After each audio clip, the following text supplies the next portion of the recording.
Savez-vous où se trouve la plus ancienne horloge biblique de Paris? Elle est située sur l'île de la Cité, ornant l'une des tours de la conciergerie, autrefois partie du palais de la Cité. Depuis 1371, elle donne l'heure aux Parisiens. Des fleurs de lys dorées, symbole de la royauté française, décorent un fond bleu profond. Large de 1,5 m, le cadran a conservé sa forme carrée.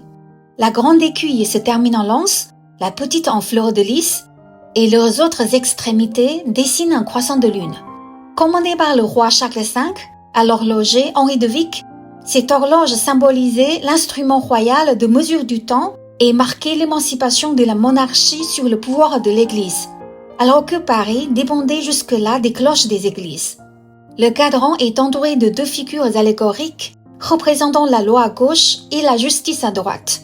Détruites pendant la Révolution française, elles ont été restaurées. Au-dessus et au-dessous du cadran, deux plaques portent des inscriptions en latin. Sous le petit toit qui abrite le cadran, on peut voir des initiales entrelacées, H et C, représentant Henri II et son épouse Catherine de Médicis. Certains y voient aussi un D secret pour Diane de Poitiers, favorite d'Henri II.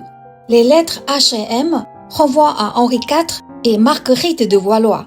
Fait intéressant, le chiffre 4 sur le cadran s'écrit en 4 barres verticales et non en chiffre romain standard 4.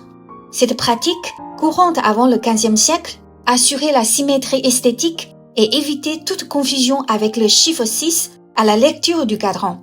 Levez les yeux la prochaine fois que vous passerez par l'île de la Cité, un petit regard vers le ciel suffit pour voyager dans le temps à Paris. Abonnez-vous pour ne rien manquer.